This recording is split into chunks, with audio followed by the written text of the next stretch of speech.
आज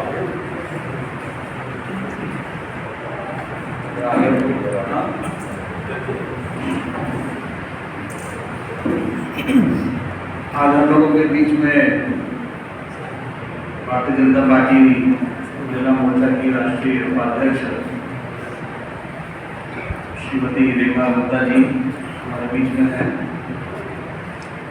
साथ ही में प्रदेश सरकार के मंत्री राकेश राठौड़ जी, हमारे जिला अध्यक्ष जी, हमारे सभी सम्मानित विधायकगण, हमारे चावती के अध्यक्ष जी, जिला पंचायत अध्यक्ष जी और यहाँ पर सम्मानित सभी पत्रकार, करीब करीब सभी विषय आदरणीय रेखा गुप्ता जी ने आपके समक्ष रख दिए। पिछले 9 वर्ष की आदरणीय प्रधानमंत्री जी की विकास यात्रा, जिस विकास यात्रा में प्रधानमंत्री जी ने देश को और देश के 140 करोड़ जनमानस को नई ऊंचाइयों पर पहुंचाने का काम किया है, हम सब उसके साक्षी हैं। और खासतौर पर हमारे देश के जो 4 स्तंभ हैं, चाहे वो जुडिशरी हो, चाहे वो पार्लियामेंट विधायिका हो, चाहे वो पत्रकारिता हो और चाहे वो ब्यूरोक्रेसी हो, एडमिनिस्ट्रेशन हो, इन सभी चारों स्तंभों को एक साथ लेकर एक पूरे सिस्टम को मजबूत करके वैश्विक मंच पे भारत को एक नई पहचान देने का जो किसी ने काम किया है तो आदरणीय प्रधानमंत्री जी मोदी जी ने देने का काम किया है। आज वैश्विक मंच पे भारत एक विश्व गुरु के रूप में स्थापित हुआ और इंटरनेशनल, जैसे मैं कहता हूँ इंटरनेशनल एजेंडे को आज अगर सेट कर रहा है तो वो देश हमारा प्रधानमंत्री जी और भारत देश वैश्विक मंच में वैश्विक मुद्दों को सेट करने का और दिशा देने का काम कर रहे हैं। ये हम सब के लिए गर्व की बात है कि पहली बार हमारा देश G20 की अध्यक्षता कर रहा है। ये G20 वो ग्रुप ऑफ नेशन हैं, देश के वो 20 शक्तिशाली नेशन हैं जो विश्व की 85% अर्थव्यवस्था को कंट्रोल करते हैं। और ये हम लोगों के लिए गौरव का विषय है कि ये पहली बार देश की आज़ादी के 75 वर्ष होने के बाद ये पहली बार ऐसा मौका हमारे देश के सामने आया जब हमारा देश उन सभी 20 देशों की अध्यक्षता भारत में करने का काम कर रहा है। ये हम सबके लिए गौरव का पल है। इसी के साथ साथ लगातार $5 ट्रिलियन इकॉनमी की जो माननीय प्रधानमंत्री जी ने बात करी देश के सामने, 2014 में जब हमारी सरकार देश में बनी थी तब हमारे देश की अर्थव्यवस्था करीब $2.3 ट्रिलियन थी और ये $2.3 ट्रिलियन करीब ये 70 वर्षों में ये इतनी बड़ी अर्थव्यवस्था हमारी बनी थी। लेकिन केवल 9 वर्ष के कार्यकाल में मैं आपको इसलिए बता रहा हूँ कि 70 वर्ष वर्सेस 9 वर्ष, जो 70 वर्ष में हमारी अर्थव्यवस्था 1 ट्रिलियन से लेकर 2.3 ट्रिलियन तक पहुंची, वही अर्थव्यवस्था केवल 9 वर्षों में 2.3 ट्रिलियन से 3.3 ट्रिलियन तक पहुंची। हम लोग $1 ट्रिलियन का इजाफा हमने केवल 9 वर्षों में किया। और जो $5 ट्रिलियन का आदरणीय प्रधानमंत्री जी का सपना है, जो उनका विजन है, उस विजन पे लगातार हमारी सरकार, हमारा नेतृत्व लगातार काम कर रहा है। वो दिन दूर नहीं है, हम लोग पूरे विश्व की एक बड़ी इकॉनमी हम होंगे और $5 ट्रिलियन की जो हमारा मिशन है वो मिशन पूरा होगा। आज हम विश्व की तीसरी सबसे बड़ी इकॉनमी है। अगर हम ताकत की बात करें, अगर हम डिफेंस की बात करें तो आज हम विश्व का चौथा सबसे बड़ा देश है। आत्मनिर्भर भारत जिसका विजन आदरणीय प्रधानमंत्री जी ने देश को दिया था कि हम आत्मनिर्भर क्यों नहीं हो सकते, आखिर हमें क्या कमी है। हमारे पास सबसे बड़ा लैंड मास है, हमारे पास सबसे बड़ी लेबर मार्केट है, हमारे पास सबसे बड़ा कंज्यूमर मार्केट है, हमारे पास टेक्नोलॉजी है, तो हम आत्मनिर्भर भारत की सबके सपने को क्यों नहीं साकार कर सकते। और उन्होंने एक विजन दिया देश को, और जैसा कि आप जानते हैं कि इन 9 वर्षों में मेड इन इंडिया जिस नारे को प्रधानमंत्री जी ने दिया था, आज तमाम सेक्टरों में देश को हम नेतृत्व देने का काम कर रहे हैं मेड इन इंडिया के माध्यम से, और आत्मनिर्भर हम बने हैं बहुत सारे सेक्टर्स में, जिन सेक्टर्स के हम प्रोडक्ट्स को आयात किया करते थे, आज हम खुद बना के उन प्रोडक्ट्स को निर्यात करने का काम कर रहे हैं। ये एक विजन प्रधानमंत्री जी ने।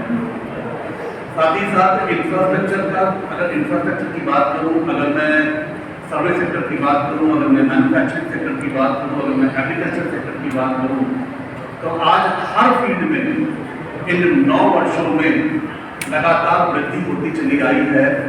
और एग्रीकल्चर सेक्टर में तो अगर आप देखें पिछले 9 वर्षों में, जो 9 वर्ष पहले जो एग्रीकल्चर सेक्टर का बजट हुआ करता था, इन 9 वर्षों में वो बजट 3 गुना से ज़्यादा बढ़ा है। आज चाहे महिलाएं हो, चाहे वो श्रमिक हो, चाहे वो हमारे नौजवान हो, चाहे वो हमारे समाज का हर वर्ग को के उत्थान के लिए आदरणीय प्रधानमंत्री जी ने 9 वर्षों में काम किया है। देश के 140 करोड़ जनमानस की जन कल्याण की योजनाएं चलाई हैं। मैं इतना ही कहूँगा कि ये 9 गौरवशाली वर्ष, ये अमृत काल के, ये जो अमृत काल का हमारा समय चल रहा है, उस अमृत काल के ये 9 सुनहरे वर्ष हैं। और आदरणीय प्रधानमंत्री जी के नेतृत्व में भारत का लोहा विश्व की शक्तियों ने माना। विश्व की उन शक्तियों ने, जहां पहले हम लोग मदद के लिए जाते थे पिछली सरकारें, आज वही शक्तियां भारत के लोहे को, शक्ति को मान रही हैं। भारत के प्रधानमंत्री के नेतृत्व को मान रही हैं। और इसमें कोई दो राय नहीं है कि आज देश के प्रधानमंत्री केवल देश के ही नेता नहीं, बल्कि विश्व के शक्तिशाली नेता उनके पूरे हैं। और आज विश्व के तमाम नेताओं ने प्रधानमंत्री जी के नेतृत्व को स्वीकारा है। हम सबके लिए गौरव का विषय है। मैं तो केवल इतना ही कहूँगा, आप सबके माध्यम से लोगों के लिए हो, सभी के लिए, चाहे वो ग्रामीण क्षेत्र हो, चाहे वो शहरी क्षेत्र हो, सभी क्षेत्रों के विकास की योजनाएं खासतौर से पूरे प्रदेश में और बलरामपुर डिस्ट्रिक्ट में लगातार काम कर रही हैं। मैं इसके लिए आप सबको मैं धन्यवाद देता हूँ, अपने पत्रकार बंधुओं को, कि आप लोग यहाँ पे आए पत्रकार वार्ता में, बहुत बहुत धन्यवाद। बैठे हमारे बहन जी, हमारे मंत्री जी और हमारे समाजी सभी विधायक जी, अध्यक्ष जी, हमारे सामने बैठे मीडिया, मीडिया सभी को स्वागत अभिनंदन करता हूँ। आज माननीय नरेंद्र मोदी की 9 साल में सरकार हो गए। मैं श्रावस्ती का प्रभारी भी हूँ, लेकिन 9 साल में इससे पहले की जो सरकार बनी, तो जो सरकार बनती थी तो कोई गरीबों के लिए नहीं सोचा जाता। हमारे माननीय मोदी जी, माननीय योगी महाराज हमेशा गरीबों के लिए सोचा। कैसे अंतिम लाइन में अंतिम व्यक्ति को पहुंचे। हमारे भारतीय जनता पार्टी कार्यकर्ता, अध्यक्ष, सभी लोग मिलजुल के जो उनका लक्ष्य था, सबका साथ, सबका विकास, सबका विश्वास, और अंतिम लाइन में अंतिम व्यक्ति खड़ा उसको कैसे सम्मानित हो विकास की पहुंचे।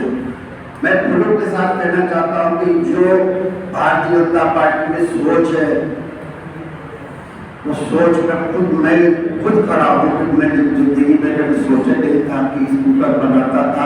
भारतीय जनता पार्टी ने जो सम्मान दिया है वो विधायक और मंत्री आपके सामने कि सोचने की बात नहीं है।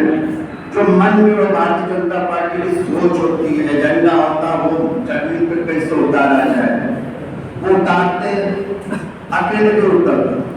सोच हमारी माननीय प्रधानमंत्री जी की है और हमारे पूरे कार्यकर्ता की लेस है। एक एक घर में योजना पहुंचाने का हमारे जो कार्यकर्ता ही पहुंचाते। अभी बहन जी ने बताया कि शौचालय के ऊपर जब उसके पहले हम वोट मांगते थे, हम कोई बहुत बड़े कार्यकर्ता नहीं थे। मैं वोट मांगने जब गाँव जाता तो रात जब हो जाती तो हमारी बहनें और माताएं सड़क पे जो है दो चौपड़ों में लाइट पड़ती थी तो लोग उठ जाती सड़कों में। आज जमीन पे कभी आज किसी रोड पे चले जाओ, आज ये दिखाई नहीं पड़ता है कि हमारी बहनें जो सड़क पे हो जाए। ऐसे जब खाते नंबर बैंक खाते बताया तो खाते में लोग बैंक मैनेजर बहुत लोग भी कहे कि इसमें खाते खुल के लोग चल नहीं पाते हैं, लेकिन हमारी प्रधानमंत्री जो योजना थी सारे खाते जीरो खाते खुले, 0 एक पैसा ना जीरो, लोग खाते खुले, लोग कहीं से चलेगा। लेकिन आज अभी बैंक ने बताया कि 15 रुपया पे सुना था, टीवी पे दूरदर्शन में सुना था, राजीव गांधी ये 1 रुपया डालता हूँ 15 पैसे पहुँचता है। आज ये तो नहीं है, महाराज के ऊपर उसका डालते पूरा पहुँचता है। आज जो भी योजना है, अगर योजना गिनाते रहे घंटों लग जाए लोग, लेकिन हमारे प्रधानमंत्री सोच सबका साथ सबका विकास सबका विश्वास। हमारे श्रावस्ती में एयरपोर्ट बन गया, सड़क का मकरजाल पूरा बन रहा है। विकास जो भी होता है विकास में, मैं जहां भी जिसे जाता हूँ तो आज सड़क का पहले होता था गड्ढा वगैरह बहुत होते थे, कोई 3 मीटर वाली 5 मीटर बन रही, 5 मीटर वाली 7 मीटर बन रही, सब कहीं विकास होता है। आज मैंने एक छोटे राजमंत्री जी से हमने बैठे, जो हमारे जनपद से लोग सीतापुर के पूरा प्रदेश से लोग आते हैं, तो इलाज के लोगों को पैसा नहीं होता है, पत्र लिख दीजिए महाराज के साथ योजना कहीं थी नहीं पहले। आज गरीबों की योजना इतनी अच्छी है, जितना कहें वो कम है। 80 करोड़ फ्री राशन मिलता है। आज 80 करोड़ परिवार को फ्री राशन मिलता है और किसी को भेदभाव नहीं होता है। सबको हो जाए, हिंदू हो जाए, मुसलमान हो जाए, कोई आज कानूनी भी आती है तो किसी को भेदभाव नहीं होता है। तो बाकी सब बता ही चुके हैं, बैच बताया, अनुमति जी बता चुके हैं। पूरा प्रदेश का पूरा देश भारतीय जनता पार्टी। और चीज बताना चाहता हूँ कि उस समय तो हम लोग गाँव जाते थे वोट मांगने, तो लोग कहते थे कि इधर नहीं जाना उधर नहीं जाना। अब क्यों उधर वो वाले हैं, इधर वो वाले हैं। आज ये नहीं होता है, गाँव में जाते हैं तो सारी मोदी वाले होते हैं। ये सब सम्मान कार्यकर्ता और आप लोगों के सहयोग से जो आपके सामने दिखता है पारदर्शी, आप ये दिखाइए हमारा जो है देश जमाए सोने चिड़िया से बने और बात को समझ करता हूँ। जैसा कि आप सभी माननीय हमारे एसपी गढ़ों ने बता दिया है, लेकिन अगर मैं प्रदेश सरकार की बात न करूँ या हमारे नेतृत्व की बात न करूँ तो शायद बात होती रह जाएगी। इन सब विकास की धाराओं में एक बहुत बड़ा योगदान अगर प्रदेश में भी किसी का है तो हमारे मुख्यमंत्री, हमारे नेता आदरणीय योगी जी का है। और इसमें कोई दो राय नहीं है कि सरकार के गठन के बाद आदरणीय योगी जी ने प्रदेश में अपराध पे और करप्शन पे जीरो टॉलरेंस की जो नीति की बात करी थी, आज हम सबके सामने है कि 6 वर्षों में यही प्रदेश, जो प्रदेश की छवि माफिया के प्रदेश की छवि हुआ करती थी, आज वो देश के 2-3 की छवि बनके उठ रहा है। और जीरो टॉलरेंस की माफियाओं और गुंडागर्दी, लॉ एंड ऑर्डर पे जो जीरो टॉलरेंस की नीति हमारी सरकार ने अपनाई और काम किया, आज उत्तर प्रदेश देश का अग्रणी राज्य बन के सामने आया और इस देश के ग्रोथ इंजन में सबसे बड़ा योगदान मध्य प्रदेश का है, तो आज उत्तर प्रदेश का है।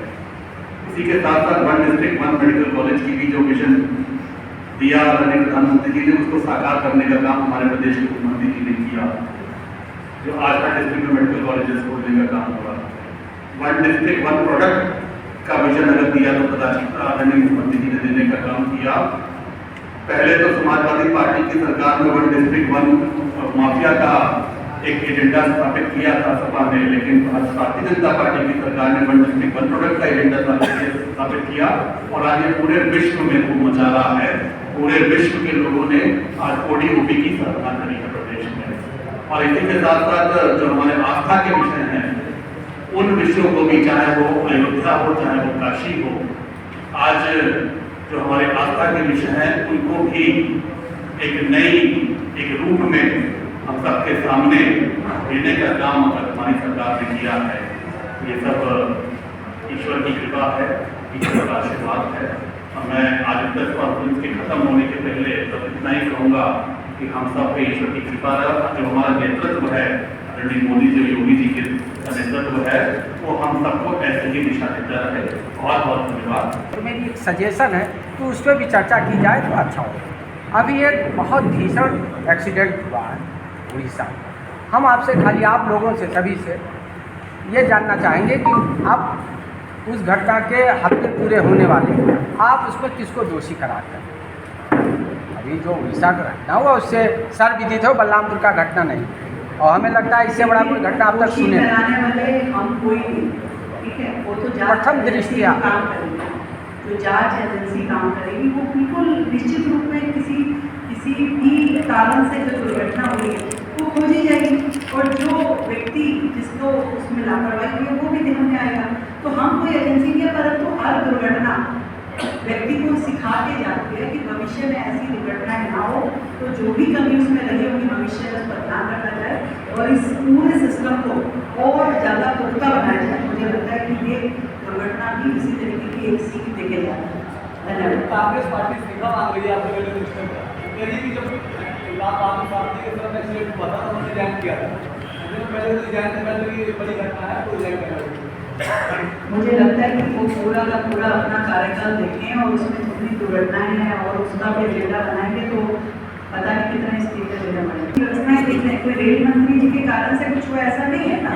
तो दुर्घटना कहीं भी संभव है, बड़े से बड़े सिस्टम में भी संभव है, परंतु उसका कारण क्या है वो निकालना जरूरी है। जो कारण अगर किसी का एक व्यक्ति का हुआ तो उसको जरूर निकल जाएगा। अगर सिस्टम में या टेक्नोलॉजी में या कहीं ट्रेन में किसी उसमें अगर फॉल्ट था तो वो देखा जाएगा। तो इसके कारण से हम कहें कि फलाने व्यक्ति को देना चाहिए, तो ये तो राजनीति के अलावा कुछ